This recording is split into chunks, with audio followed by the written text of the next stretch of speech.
Ha guys, let's get more news about Warriors, but first don't forget to subscribe and leave your like. Warriors' most realistic trade target proves Golden State must avoid him, with the Golden State Warriors having been linked to a number of big man options over recent weeks. The next fortnight could present as an audition period of sorts leading up to the February 6th trade deadline. Michael Scotto of Hoops Hype reported earlier in the week that the Warriors had inquired on a number of players, including veteran center Jonas Valanciunas. The Lithuanian big man was always set to become a prominent trade candidate across the league once eligible, having taken a 3-year deal to join the rebuilding Washington Wizards in free agency during the off-season. If Valanciunas was hoping to put on a show for a potential trade suitor on Saturday night, then he certainly failed to deliver that. Granted, it's more difficult in a bench role, as Wizards head coach Brian Keefe leans very much into his youth.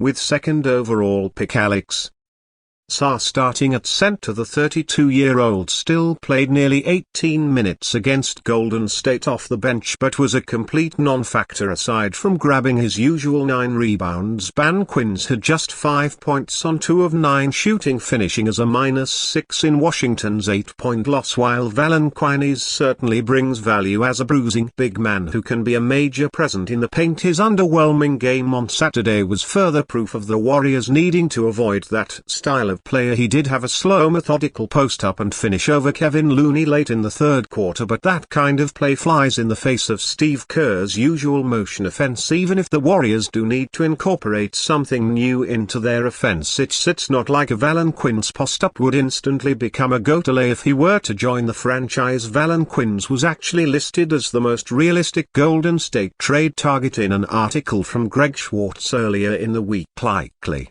owing to his smaller contract, as opposed to other potential acquisitions whose salary may be harder to match. There's been no real answer at center for the Warriors this season. Getting a big body like Valanciunas, who's shown some outside shooting ability in the past, adds a different dynamic to the team and gives Golden State a center with 58 games of playoff experience as well, Schwartz wrote. While Valanciunas would bring more offense than Tracy Jackson Davis and Looney, the idea of him as a stretch 5 has dissipated this season. He's now taking one 3-pointer essentially every 36 minutes on the court and is shooting just 21.7% on such attempts. It's not like he was a high-volume perimeter threat anyway, with his career-high attempts sitting at 2.1 per game in 2021-22. It's the shooting ability the Warriors should be targeting in the form of Nikolovic, John Collins or Kelly Olynyk as trade targets, each of who can be legitimate pick-and-pop threats. Valanciunas doesn't fill that void and is therefore an option Golden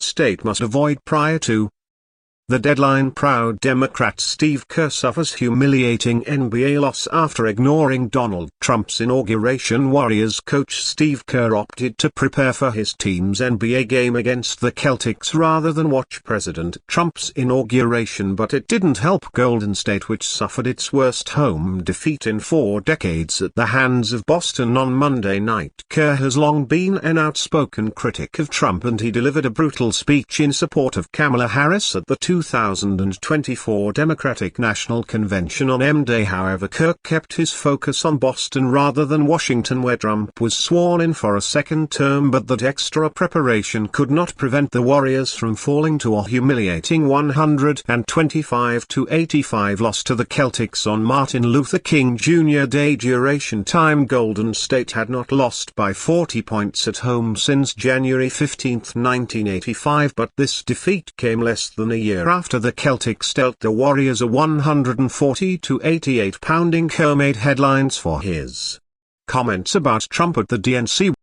He taunted the then Republican nominee and borrowed Steph Curry's night-night celebration as a coach and former player, as a husband, a son, a father, even a grandfather. And as an American, I believe in a certain kind of leadership. I believe leaders must display dignity. I believe that leaders must tell the truth. Kerr told the crowd, "Shouldn't you want those same qualities in your president?" He continued, "When you think about it that way, this is no contest." Kerr then put his hands to his head and vowed that after election night, in the words words of the great Steph Curry, we can tell Donald Trump night-night. The following night, Kay sarcastically mocked Trump over his previous claim that the 2020 election was stolen. I want him to do well the next 4 years. I want our country to do well. I'm just thankful that there wasn't any voting fraud this time, Kay said. Last time in 2020, I mean all those illegal immigrants who crashed the border, raped and murdered people and then voted 6 times. That was unfortunate.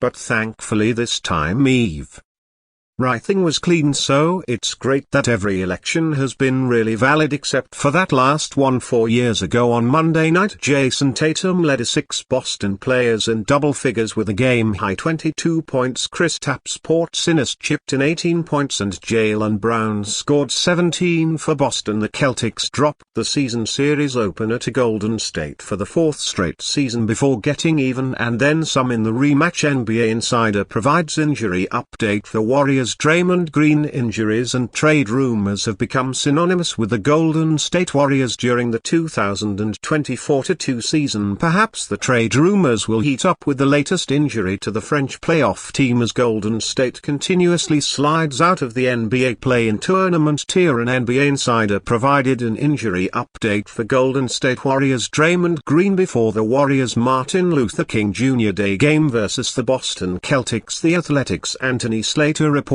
Green will miss at least the next 4 games due to a mild left calf strain. Green has played 34 out of 42 Warriors games for the 2024-25 season. Given Golden State's upcoming 4 games, specifically the opponent's proximity in the playoff race, its season could depend on the Green-L stretch after the Celtics destroyed them 125-85. The Warriors fell to a 21-21 record, only 1 loss away from the surging Sacramento Kings. Coincidentally, their Warriors play the Kings next, followed by the Chicago Bulls and Los Angeles Lakers. Without their best defensive player against the reigning NBA champions, the Warriors produced a -40.7 net rating during the season. The Warriors post a 1.0 net rating when Green plays, with their production dropping significantly when he doesn't suit up with a -6.8 figure. Green has the potential to make the all-defensive team as indicated by the Warriors' 9th-ranked defensive rating. However, given the Warriors' current descent from the top of the Western Conference to flirting with draft lottery status, Green missing more than the next 4 games could drastically hinder the results of what once began as a feel-good story. And you fan, what do you think of the situation of Draymond Green? Leave your opinion in the comments.